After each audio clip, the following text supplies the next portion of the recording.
What's everybody? I am Justin Lomness, the Lunatic Libertarian. I'm here with Joseph Ecklund from the Wisconsin Mises Caucus. We met each other at the Wisconsin 2022 Libertarian Convention. Awesome party. Got a lot of stuff accomplished at that convention. Got a lot of networking done too. Joseph, how's it going tonight? I'm doing great, man. How are you? A little tired, a little sore, but this comes with the territory. That's life every day, baby. Yeah, living the good life, working hard, resting hard. I see. Trying to. Usually, I have 3 children, 10, 8, and 2. So I don't think there's much rest. I'm usually getting up at 2, 3 in the morning to check on kids. If there's no children awake, then usually I get a little exercise in, and then it's right back to bed to get to work the next morning. So yeah. So let everybody know about the Mises Caucus, what they do in Wisconsin, how they've contributed to the Libertarian Party, and what you guys got going on for national. Maybe we'll touch on that a little bit later. Yeah, so I'm one of the lead state organizers for the Wisconsin Mises Caucus. We've been organized for a few years now, and it's just growing. There's lots of people flooding in, hearing about the Mises Caucus from, national level podcasts and educators, people, on shows like, Joe Rogan and Tim Pool and Michael Malice and, all these. And Scott Horton's been pushing it on his shows about, anti-war stuff. And so I get people who are in Wisconsin, they sign up for the Mises Caucus, and I, reach out to them. We have people who send them emails. I give them calls. And we've been really focused on, in the national Mises Caucus, there's this real push to push back against people who would defame heroes like Ron Paul and Tom Woods and these people who, there's been things from leadership in the Libertarian Party, people calling some of our heroes like racist and the Mises Institute, a funnel to the alt-right, these sorts of things. Basically, I don't know if it's just hysteria. I mean, I've looked into this stuff and it just seems like off the wall. And it made so many people mad that we're coming into the Libertarian Party and saying, like, we won't put up with this. And on the local level in Wisconsin, that it's a double-edged sword, because we don't have that that sort of anger within our state party. We're all just trying to do our best for liberty in the state. We've got some great people, and so when some of that fervor comes, when we're like charging into the party, like, hey, we want to stop this sort of defamation of our heroes, that can be, that can create some tension when they're just been here keeping the lights on in the party, making sure we have ballot access, doing hard work. And they're like, what are y'all doing here? Like, you just showed up and you're yelling about, these things, now causing a bunch of ruckus and trouble. So a lot of what we're doing here is, for the past, this convention was, we were organized to go to national because we are focused on changing the leadership there. And in Wisconsin, like, we just participated, and most of the convention, people were largely in agreement. We want to, respect property rights. We want to implement good policies of responsibility within the party so that it's, respectful and obliging the membership. It's respecting the membership's point of view and not having power grabs of the XCOM, but also letting the XCOM do things as it needs to be a good functioning party. Right. And I think that I'm a big David Goggins and Jocko Willink fan. So I'm a big fan about being, you got to be relentless when you're trying to accomplish something. And regardless of what your mission is, there is an end game, there is a goal that needs to be accomplished. Right. Now, when it comes to libertarianism, to me, the end goal is to get government as much out of my way and get rid of all the barricades and change policy according to public policy, because I think the government has created a lot of policy to make themselves relevant. I really love the Constitution as it was originally drafted, and I really love the Bill of Rights because they had it right back then. The hindsight is that 200 years later, we can see that there has been a degradation to public policy according to it didn't matter what religion you practice, it didn't matter what color of your skin, it didn't matter what sex you were or what you considered yourself. If Mm-hmm. you were a human being that was contributing to your community and providing instead of consuming, you're providing. But if you are consuming, you're still providing something. So it's a 50-50 trade-off. There's no waste there. So I think that the government in itself has created policies to make themselves more relevant and to get Yep. to intercede themselves into people's lives to actually interject on the life, liberty, and pursuit of happiness instead of actually getting out of the way so that can happen naturally. Yeah, yeah. Well, that's one of the things that we discuss in the Mises Caucus. The way we want to work in politics, we want to be as strategic as possible.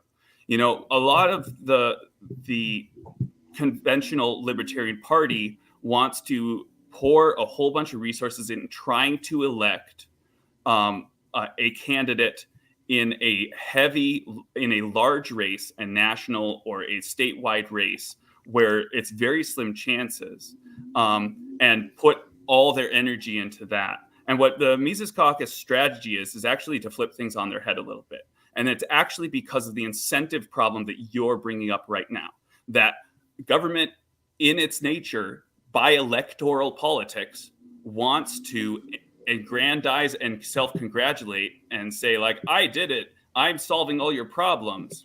And when it's at the national level, and the further away it is from your community, the less likely it is to be accountable, and the more likely it is to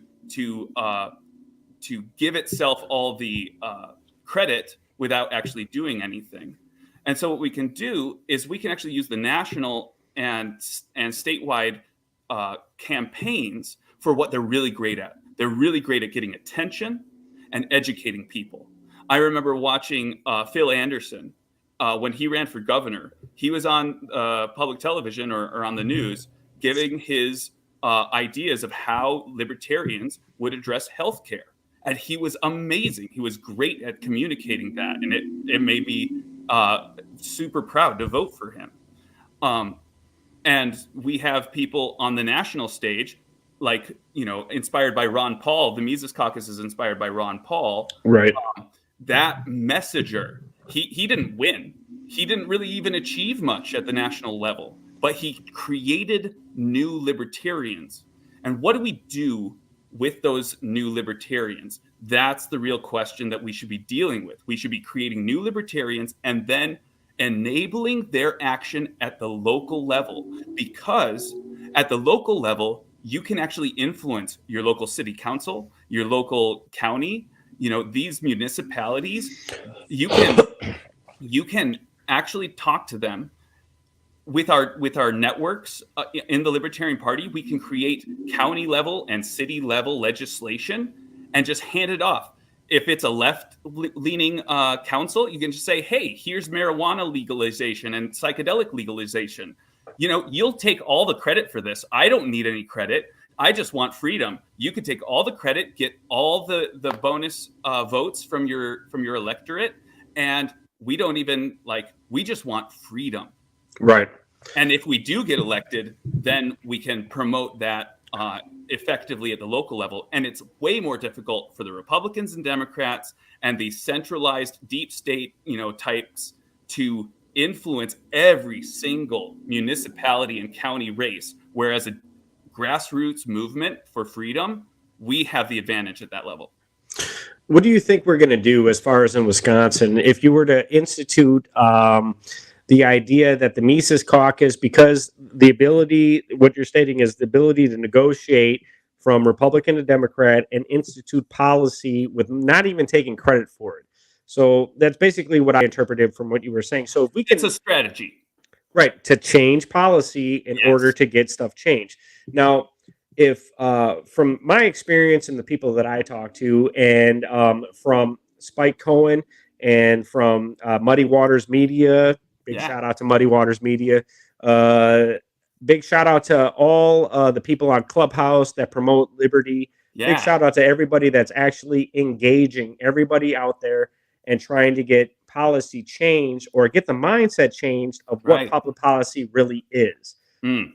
Now, one thing about the Mises Caucus that I don't really understand is the labels, titles, and categories. And as a human being, that's one of the only categories that I think actually begins an argument when you're talking with other human beings about survival. And one of the things that government supposedly guarantees is security. That's what they're selling us. They're selling us security. They sell us security by giving us insecurity. Yeah, TSA style. Correct. But before even the TSA, the Department of Education, the minimizing of actual tangible skill sets, teaching the youth that, oh, well, you don't have to work hard anymore. Just get on a computer. I remember back in the day when we still had 3 1/4-inch floppies. Computer was all you were supposed to try and learn. You weren't supposed to try and learn anything else. A woodshop class was getting defunded. But yet again, we need more money to go into education. So what does the Mises Caucus and what is your personal idea? And please separate them if they need to be separated. But what do you think should happen as far as giving people actual tangible skill sets in order so that they can promote liberty by being self-sufficient? So I would say that the Mises Caucus is inspired, yes, by Ron Paul, but it's named after Mises, an Austrian economist. It's based on humans taking action in the real world and not having the Austrian economists sort of differentiate themselves from a lot of the other economists by, having everything based in human action, in the individual acting in reality. When it comes to all these constructs from the school system, they all build onto these grand theories rather than starting from the individual and moving forward. And that's why a lot of Mises Caucus people tend to be anarchists, is because they're starting from, I decide what to do with my life, and then I move forward. And I form relationships, and you don't have to be an anarchist to have that philosophy. That's what a libertarian is somebody who starts, the individual is sovereign, we form relationships and we form deals and move forward. And what I would say, both for myself and the Mises Caucus, is the focus on decentralization. We want to, decentralization allows for more resilience and less ability to have arbitrary authority. With decentralized decision making, any authority becomes more meritorious. It becomes because you earned it. That's what the free market is. Everybody makes their own economic decisions, and based on those decisions, we give more resources to those who made decisions and built structures that we think that we know by our use of money. We gave them all these resources, that they're rich because they provided us with what we wanted, and therefore they essentially deserve more resources to steward. What do you think about the question that there is no answer to the everlasting human want question? If you provide something, and then there's no, and when we talk about survival, it's food, water, shelter, clothing, correct? And then when we talk about what people think they're actually missing in their lives in this country, is all things they have been sold by advertisers. It's not actually a need, it's a want. So how do we end that question of everlasting human want? Do we actually give the people, take away the security from the government, which has provided them food, water, shelter, clothing, and then the complaint of, well, I don't have the higher end stuff out there. I don't have a Maserati. Maybe I don't even have a vehicle. Now, everybody's talking about these are needs now when they're really not. I know that when I had to do stuff that I could actually get on my own 2 feet and walk wherever I needed to go, or if I actually had the next step up, which was wheels. But those wheels may have been a bicycle or a scooter or rollerblades back in the day to get you to the next step. But people don't want to start off from the bottom anymore. They want to start either in the middle or right on top because they think they are entitled to all these things. Well, I'm not sure how much, like, needs are all relative. It's all, you know, you need a certain amount of food and water and shelter to live, sure, depending on the environment. Uh, but I don't know. So I look at this as in sort of a spiritual way, because I see the whole idea of wants as being a very much soul comforts or soul. It's based on avoidance of pain and desire for pleasure, which I actually think should be subservient to higher goals, spiritual goals, things like honor, things like doing the greatest good that you can. So morality, I actually see as a higher good than hedonistic pleasure and avoidance of pain. And so all these wants, it's actually about a misplaced set of priorities, because it's about what do you need for what your goals are. What are your goals, and are they good? If the goals are good, if the goals are for the higher purpose, then you have certain needs to get there. Then you actually have the prioritization right to actually make a decision moving forward. If it's all based on if it feels good and if it avoids pain, then you're basically not a conscious higher being anymore. You're just a animal or a robot. I like to use the term drone or robot. Yeah. You go through the motions, and then you get sold an idea, and then you want that idea immediately. Boom. And once we watched a documentary on advertisers that said that if I didn't have you sold 10 seconds before my advertising actually aired, then I wasn't doing my job. Mm. So, and that was on public broadcasting systems. And, we can talk about PBS and NPR and all these media moguls that have absolutely flipped on the American people. I forget when propaganda was actually rescinded in the federal government. I believe it was under the Obama administration, that propaganda could still be used against the American public. But those that believe in conspiracy, because conspiracy was created by the CIA for disinformation and to make genuine information disingenuous. So once we see the campaigns and the chess pieces moving across the board of what was going on for the American people ever since 9/11, now I'm a vet. I joined before 9/11, actually went to boot camp afterwards. So when you look at individuals that think that they were serving their country honorably, hence now we have veteran suicide that is astounding. We have homeless veterans all over the place. We have people that believed in the Constitution of the United States, raised their hand, swore an oath, and then were told that they are now going to be criminals if they actually try to uphold that oath with people that are domestic criminals against the Constitution. Man, it is a spiritual crime.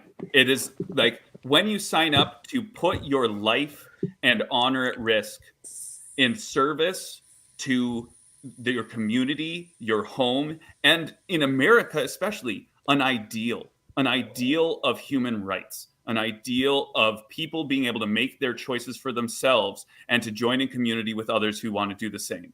Like, and to have that corruption at the root of power within this nation based on that ideal, taking these great idealistic young men especially, and essentially making them commit atrocities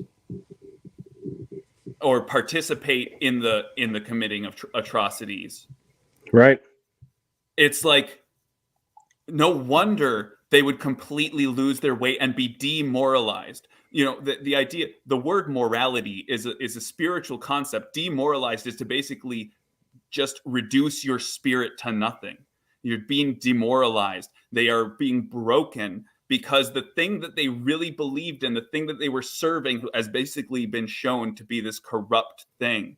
And it's just a complete tragedy. And Mhm. and I want to fight that with every fiber of my being. Part of the reason that I'm involved in libertarian politics is because this isn't fun and games. This isn't LARPing. People's lives are on the line every day that we don't inspire enough people to understand that this whole system is corrupt and that we can do something about it.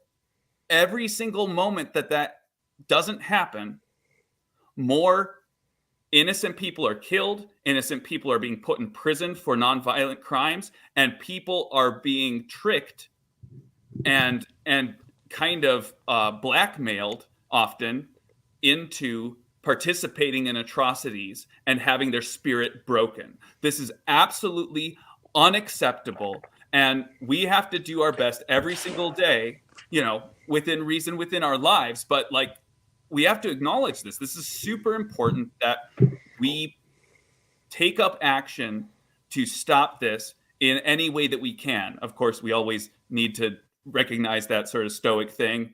What can we do? What can we not do? And not get wrapped up in what we can't do. I'm glad you said within reason. I wasn't within reason.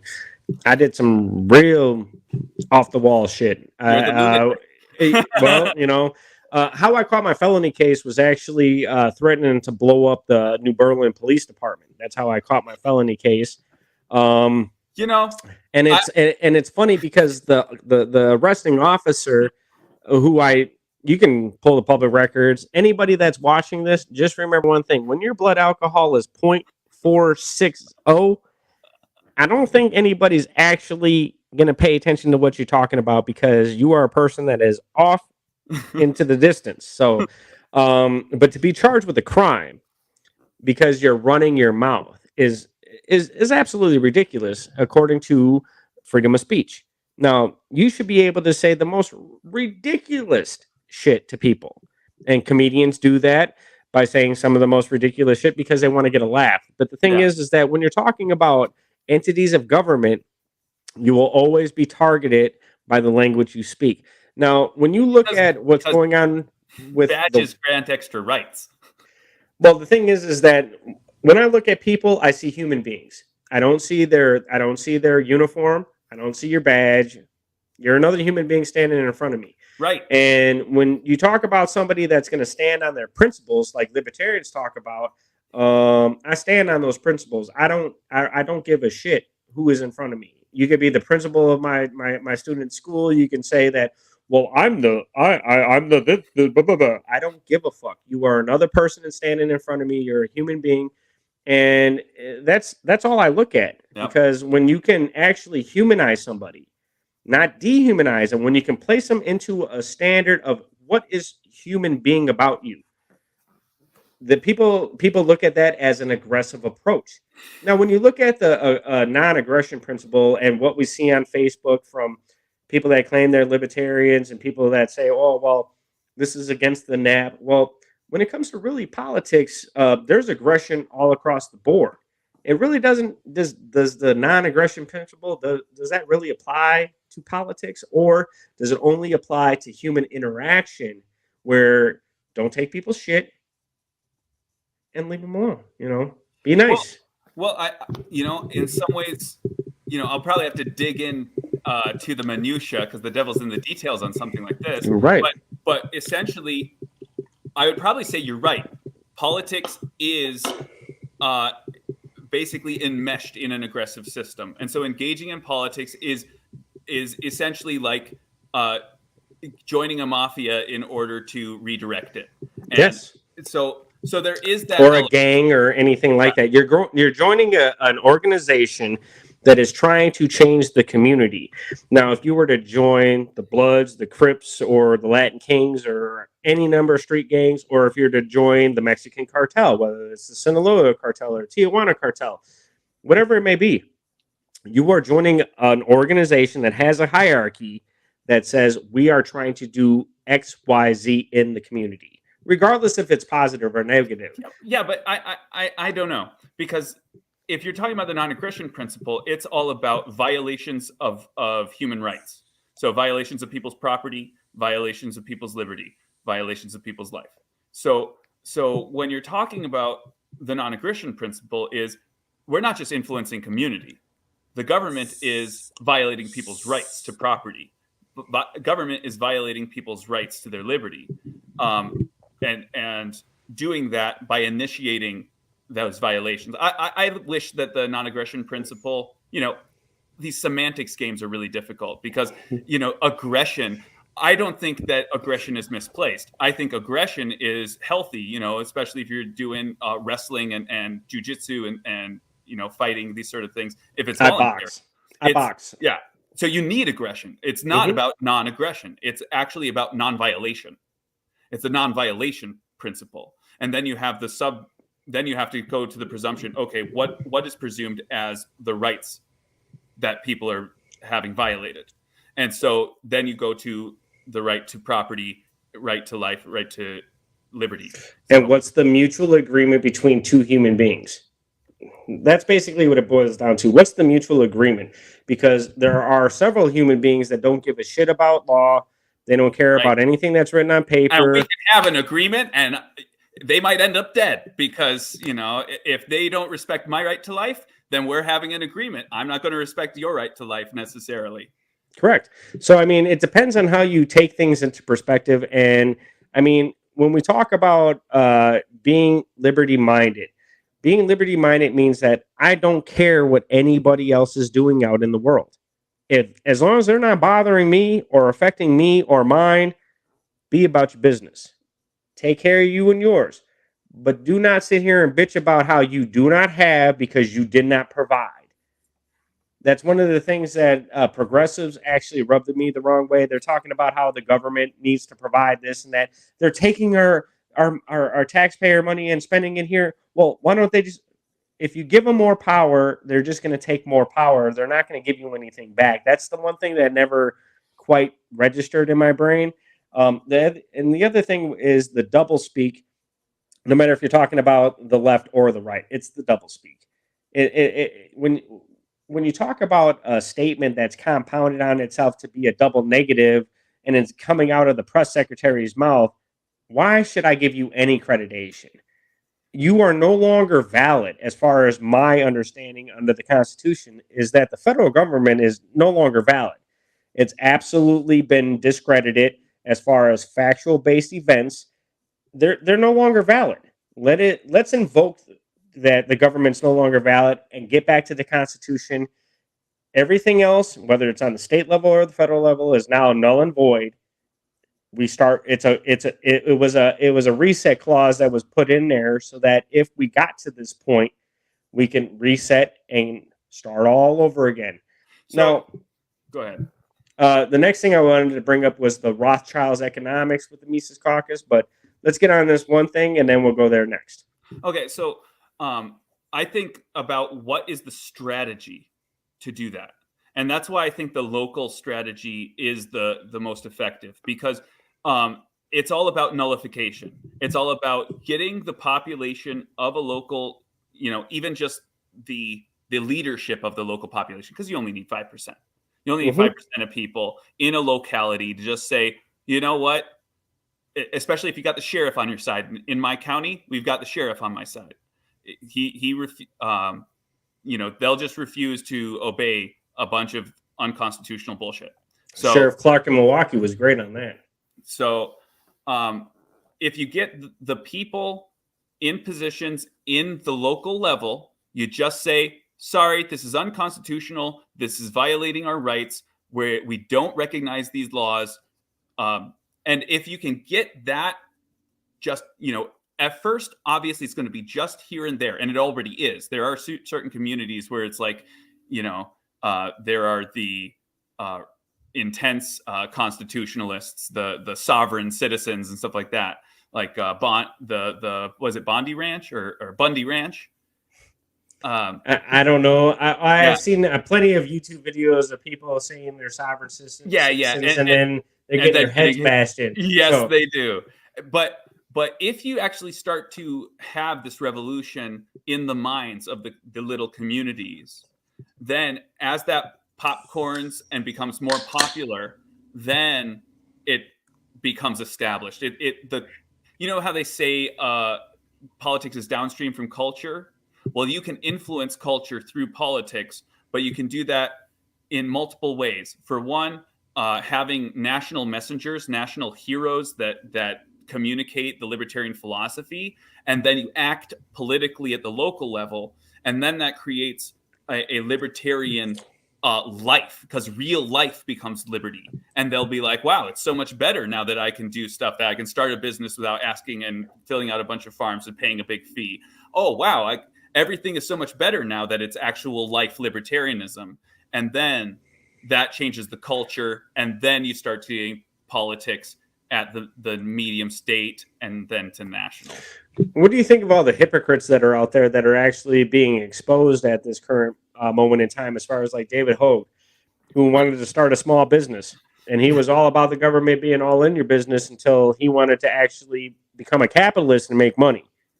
I want to have a little compassion for a young shithead. I was a young shithead, and I was a young shithead that said that I wanted to go fight for my country. So we have a spectrum on that as well. Yeah. And so, when I was a teenager, I remember I've always been a weirdo and a troublemaker as far as like spouting off at the mouth and saying ideas that are counter to everybody else's beliefs. When I read Brave New World, I was like, hey, let's do this. Let's have a scientific society where it's all sex and drugs and blissing out.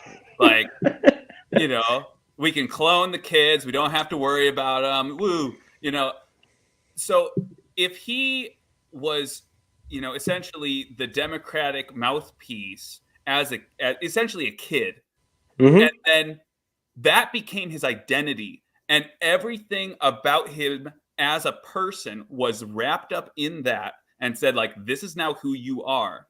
It's like he didn't have any escape. He's not even a human. Like, he's not even a conscious adult as far as I'm concerned. He's just the robot repeating the talking points. He's NPC. Playing a role. You're playing a role, just like our politicians play a role. They tell us what we want to hear on television.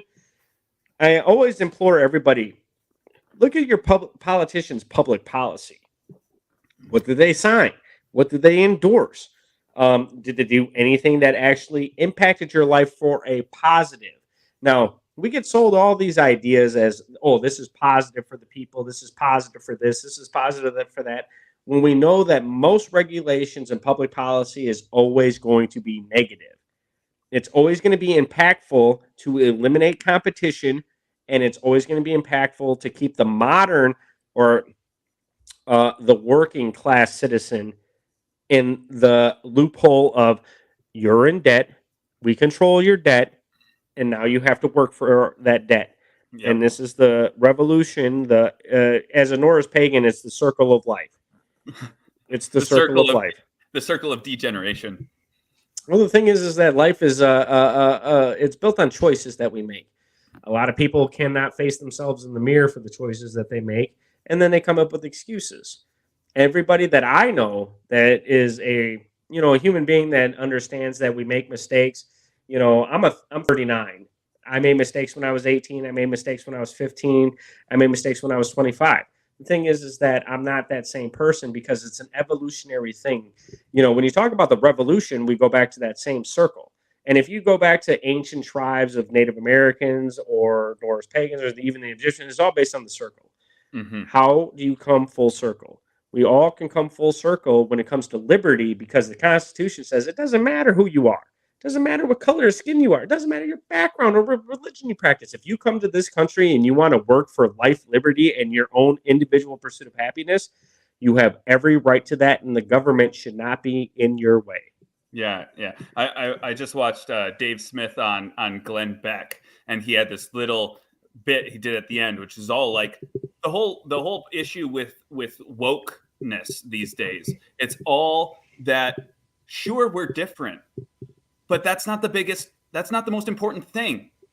Like, the most important things about our lives are actually, like, I want to be the best partner that I can be. I want to support decentralized independent farmers. Like that's my job. Like that's what my purpose is. I'm a food system decentralizer and a political system decentralizer, and you're an information system decentralizer. Like I'm a lunatic. That's the only title that I'm going to claim, is I'm a lunatic, because I'm crazy enough to understand that the system of farming is not healthy for our environment. Yeah. We need individual skill sets, and we need the people to get off of this 9 to 5 clock set, or the 5 to midnight clock set. Go produce your own food. Yep. You don't have to have fiat currency if you produce your own food. If you can build your own shelter, you should be able to build your own shelter. Yep. The thing is that the government owns every piece of land, and they only lease it to you. They don't sell it to you, they lease it to you.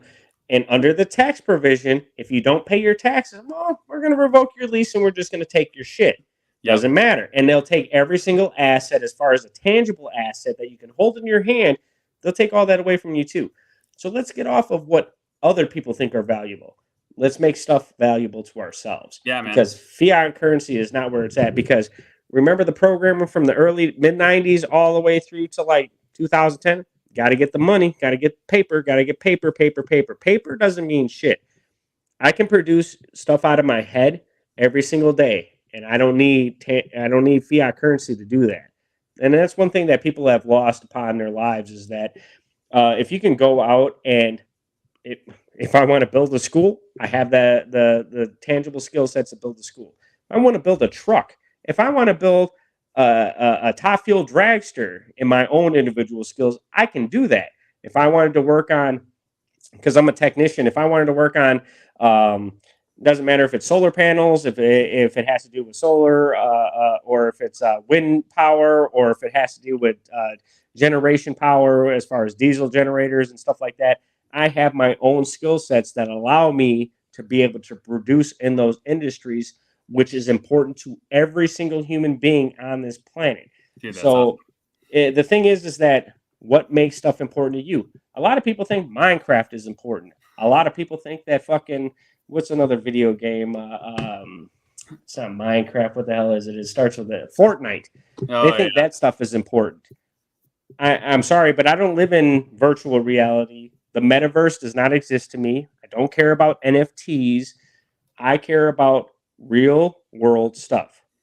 So my company that I work for, Farm Match, what we do is we connect people to direct selling local farms. So these are independent farms that deliver to their local area. So they're not operating on the distribution system. They're not, operating through the grocery stores. It's like you connect directly, and we use the internet, so you can order from them, but then you build a relationship person to person. Build that relationship to your local farmer, and that way, if everything goes to crap, you're going to be the one fed first. If you're not able to grow your food yourself, because not everybody else is able. They don't have the land, they don't have the skill set. It might take a difficult transition, but at least they can open that door and form that relationship, because relationships are a skill too. Yeah. And what does David Goggins say? Get off the damn couch. Get off the couch. Can't do shit from your couch. Get off the couch. Where I live, I can go and hit the carts that are parked on the farmer's property. And every single day, if I wanted to, I can grab whatever produce is out there. It's on the honor system. There's not a camera sitting there watching their cash box saying that I dropped enough money in there. They understand that they produce. Everybody that's going to come there actually has a piece of honor in their heart, and they're going to pay for those produce because they're provided to them. And if there wasn't any honor system, would that cart disappear? Absolutely. But that cart's out there every season because people honor that. And that's how you get around the systems of control too. The system is, mechanized in such a way that if it's spontaneous like that, you're just coming, they just have a can, they just, they might mark their prices loosely, or it might just be on the honor system. That's incidental sales. And the regulations for that are totally basically none. Or, like with raw milk here in Wisconsin, it's illegal to have in the stores, but you could have incidental sales. We don't know. And so you're going to have a little Max King going on. Yeah. it's just it ended up in their hands. I don't know how it got there, but hey, or like I don't know, they bought it on the internet, and now I'm just transporting it. It was bought on the farm. Now I'm just transporting it. It's theirs already. I think that people have been clever to circumvent the government in any form. And I love the fact that libertarians talk about ending the drug war. I think that international trade has been stifled. I think that a lot of our international policies are based off of bullshit because we want to control instead of actually participate. Now, those are two different statements. A lot of people want to control, a lot of people don't want to participate. One of the things that you understand when you participate in anything is that you become subservient. That's a role that you take, right? You become subservient because you're understanding that I want to participate in this, so I'm not going to be guns blazing. Everybody's going to listen to me, and I'm going to be the authoritative figure. No, you're going to participate, so Right. you're going to let yourself be on an even playing field. I think that's one of the things that people in this day and age just don't quite grasp anymore because everybody wants to be the dominant figure. Well, it's almost, I think, the opposite. They want to be the subservient figure. It's that they want to have. I think it's becoming more and more the problem of not having free play as children. So when I grew up, my mom had 6 kids, and she is like an introverted person who doesn't want, all that stress. So kick them out the door, and they're going to go play in the woods. And as long as they come back without any broken bones or bled out, we're doing good. And you have to, when you're a kid out playing with the other kids, you have to negotiate, and you have to learn to do that peer-to-peer thing, even though, I have less power. I was the youngest son, and I had one younger sister. So I got the worst of it. You get, if you don't play right, you're going to get beat up by all the older siblings. And if you beat up your younger sibling, you get beat up by all the older siblings. But you learn to negotiate, and you don't have an authority figure to go to solve every darn dispute. It's becoming more and more the case that everyone has to go to an authority to settle a dispute. And so you don't learn to actually have that peer-to-peer negotiation. Everything becomes, I need somebody to take care of me. And so I need to go to the principal, and I need to go to the college board and have them kicked out because they said something I didn't like. And, now I need to go to the cops because they do things that I don't think are good. And did they hurt me? No, but they shouldn't be able to do that. And then they stick guys with badges that grant them extra rights and guns to go in there and make mistakes and kill them or their dogs. Do you think that becomes from a mentality standpoint of who is I don't want to really label anybody, but I want to say that psychologically, if somebody wants to be powerful but doesn't know the right avenues in which to negotiate to be powerful, they take the avenues that are afforded to them to impose authority on somebody versus somebody that doesn't recognize authority, recognizes their own authority, and then comes in and becomes voluntarily subservient to the organization. Because if they wanted to, I don't need to be a part of this organization. I can do all the shit on my own. The thing is that when you talk about an organization that's full of alphas, let's say, we'll title them alphas, and then because that's a common thing, you got alphas, betas, charlies, deltas. So, depending on what end of the spectrum you have, supposedly the title alpha says that you're a dominant, and then we have to say that the title of a delta is a subservient to the highest level. But the thing is that I think that everybody can come to a common ground somewhere in the middle. Yeah. When we're talking about progressing human life. This is not a pissing contest, because my life, one thing that I understood when I joined the military, my life is going to end regardless of what outcome I think is supposedly predetermined. my life will come to an end. Maybe it's from cancer. Maybe it's from a drug overdose. Maybe it's from getting hit by a car. Maybe I fell down my stairs. I know that life is finite. One of the greatest lines I ever heard in a movie was from The Kingdom, when the FBI head guy was talking to the Secretary of State, and he was like, one thing that Westmoreland told us is that we needed to write our own obituaries. And once all us officers found out that life was finite, we weren't scared to lose it anymore. And one of the things that human beings need to understand is, what are you afraid of? Are you afraid of losing your security? Do you think the government provides you security and that's what you're afraid of losing? Is it an internal idea, or is it something that I've been sold? And I don't think anybody really wants to look at themselves on the outside looking in, because that's one of the exercises that they give us at the VA. Just imagine yourself as somebody on the outside looking at your life and looking in.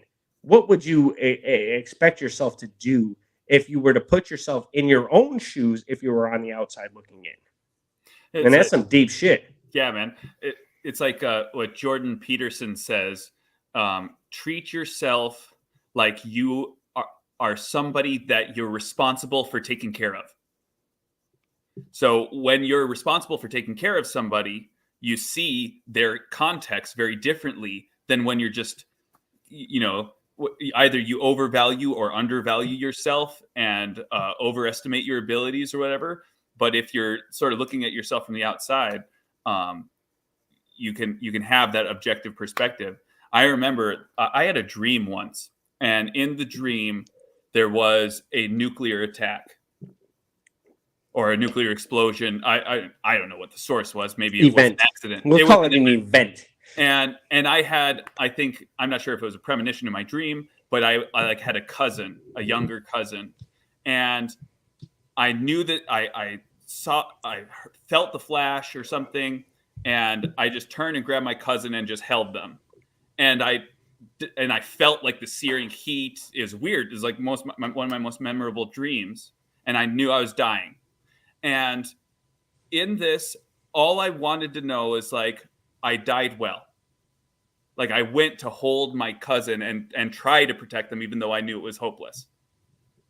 And like, I came to this perspective after that dream of dying. It's like, oh, I want to live so that when I die, I think I lived well and I died well.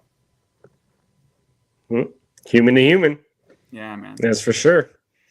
I mean, the thing is that people don't understand that human interaction is something that should be precious. It shouldn't be something that you look at as, oh, well, I grew up in Milwaukee. It was mostly like, what are you looking at? You're trying to find something over here? Are you interested in something over here? Why are you so interested over here? Now I got to ask some questions. Now you're kind of suspect. Are you from here? Are you around my peoples, or you're not around my peoples?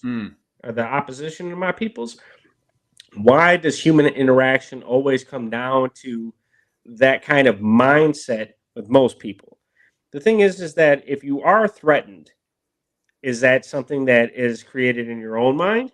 And this goes back to the non-aggression principle, because if you are aggressed upon, that's a personal interpretation.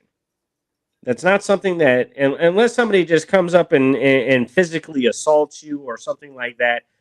If we're talking about words, the assumption is that it's always going to be personal because of your assumption. It has nothing to do with the actual words that are being typed or spoken. Yeah, well, I mean, with words, I like Rothbard in the words camp. It's like, if it's words, it has to be a direct and what was it? A clear and present danger of threat. So this is somebody that says, I'm going to kill you. No, do they have a gun? Do they have the ability to kill you right now? Then we're talking. Mm-hmm. Otherwise, they're just spouting off, and it's assumption, it's interpretation. I really don't like what's going on right now with the interpretations on people's words.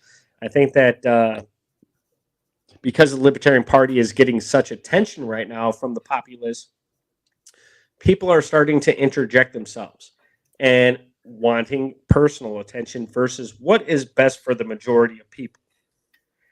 Do you think that the it's a personal issue or it's a personal mission to because we've heard the term takeover from Mises. We've heard the term this. When you talk about language and how it's interpreted, do you think that's an act of aggression that should be defended? If you are a 1970s libertarian that spent 50 fucking years in the party and you're putting all that time in and so on and so forth to create your own security, well, now you feel your security is being improvised on or imposed on, I should say. I mean, one of the difficulties is the fact that the Libertarian Party is a democratic institution in the small d democratic. It's as Nick Sarwark famously said, the party is made of those who show up. And if the Mises Caucus is essentially on a mission to change the culture of the party to one that we think will be more successful, like that's part of our ideas. Like we've seen a lot of sort of stale, stagnant messaging, and we see the party being held together and getting ballot access, and that's great. But what we want is that surge that we felt during the Ron Paul revolution, where it's like, no, we're on fire. We're taking this. We're storming, figuratively, the gates. We are creating a movement, and if we're not doing that, then we're actually doing a disservice to all those people who are the victims of war, all the people who are being locked up in cages for nonviolent activities, all those people who are having their spirits crushed. We're doing a disservice if we're not inspiring a moral and revolution in the political thinking of our populace. It's like we're doing a disservice to humanity if we're not actually creating all these new libertarians, because that's going to be the most effective thing. Now, we don't want to destroy the party. We don't want the party to, but we also don't want it to just sort of, chug along. And if they, these people who have been holding things together, we want to, recognize the work. What's his name? The presidential candidate who died shortly after his run. He had that amazing speech that he gave. I am that libertarian. I don't know. Oh man, it was so good. And I know that Gary Johnson's a big guy as far as a presidential candidate, but I'm sure it's previous to him. No, I think it was more. He wasn't a presidential candidate. He was just a nominee. But I think he was. John McAfee? No, not John McAfee. Anyway, I don't think he was in the top rankings, but I don't know who you're speaking of. He talked about the libertarians who take signatures in the rain, like these libertarians who have been passionately working for this party for years. The workers. They are workers, and they're vital, and they're not recognized enough. And so I can understand that when all this new blood comes in and maybe doesn't recognize in their excitement and fervor, rushing in to take hold of the party and seize the gates, the workers of this party who have been sharpening all the swords and everything, and suddenly all these guys come up and grab the swords and charge at the gates. They're like, hey, you didn't, you should pay some respect. That's true. That they should. But at the same time, if they start attacking the new recruits, that's not okay. Well, I suggested in Reno, it's an 8-hour drive to Vegas. Contact Floyd Mayweather. Borrow his gym for 24 hours. Grease up and glove up if you actually have a fucking problem. Grease up and glove up. Because when we talk about quote-unquote violence, no. That's not violence. That's entering into a mutual agreement of combat to settle differences. Used to be known as a duel. But these are a duel of fisticuffs. But there's a lot of people that talk crazy online. There's a lot of people that do things that aren't quite productive. Now, if there's personal disputes, I didn't want to really bring up Tom Woods. You brought him up at the beginning of the podcast. I pretty much left it alone. I do not agree on the attacks on Tom Woods. I think that it's an individual situation that has nothing to fucking do with everybody else. Right. That is my personal opinion. Right. When it comes to abortion, if it's your body, it's your choice.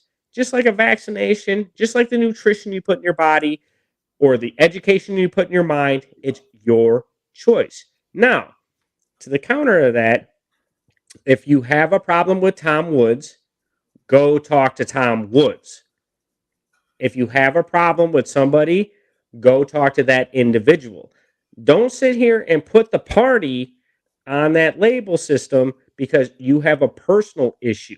It has nothing to do with the actual party. The party is about passing policy that helps human beings. Not all this fucking bullshit with the bickering and fighting. If you have a personal issue with somebody, take it up with that individual. If you have the conviction of your personal conflict, then are you willing? Here's a lunatic idea. Are you willing to actually participate in hand-to-hand fisticuffed combat to solve those differences because you think you are morally superior to another human being? And that's one thing that I get into with people. What is morally superior? A lot of people got into COVID. I'm morally superior because I want to be vaccinated because I think that's better for humanity to be safe. There are people that thought they were morally superior because they were unvaccinated. The thing is that you shouldn't give a shit what anybody does. Is it affecting you? Is it not? Yeah. That's the biggest question. Yeah, man. We got about 3 minutes left.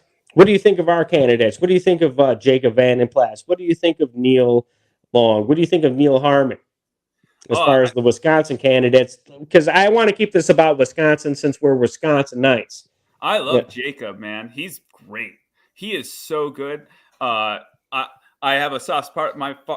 I have a soft spot in my heart for any guy who's into farming and regenerative farming and helping vets.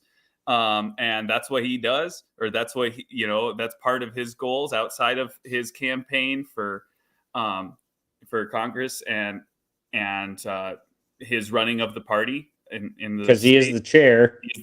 He is the chair.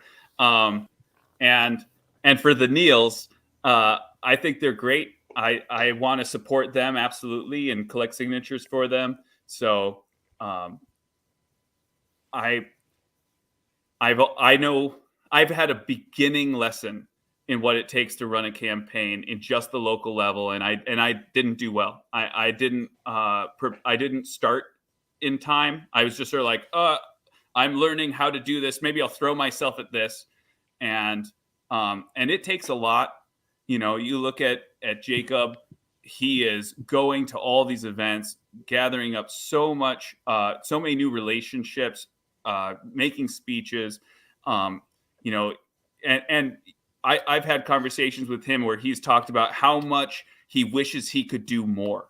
He's such a good-hearted person. He wishes that he could do more for the party. He wishes more that he could do more for the campaign. He cares so much because he recognizes how important this is too. Well, he's a driven individual too. Mm-hmm. He's driven. And he's got an excellent beard.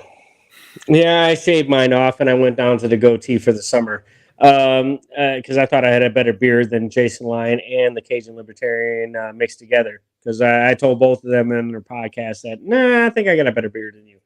I met Jacob in Stockbridge, actually, at a local event, and it was a campaign event. And I just got my ribs broken in the boxing event, so I was like, let's go talk to Jacob. And I've been running with the Lunatic Libertarian ever since. I really believe in the Constitution. I really believe in freedom of the individual. I believe it should be backed by skill sets, not just mouthpieces. I think that if you're going to get out here and really fight for your own individual liberty and freedom, you have to have the skill sets and the mindset to do so. A la Jocko Willink, a la David Goggins. They're both Navy SEALs and the most excellent of that branch. So when it comes to the Mises Caucus, I really don't have a personal problem with them. Whatever gets the goal accomplished, I'm all about it. I want to thank Kelsey Lyons Designs for designing this great logo, the Lunatic Libertarian. I howl at the moon every time it's full because remember, when the moon is full, everything is illuminated around you, and then you're not fooled anymore, and that's what makes you fucking crazy. Joseph Ecklund, Wisconsin Mises Caucus. I'm the Lunatic Libertarian. We got to do it again after Reno. Good luck on that Regional 6 run for you.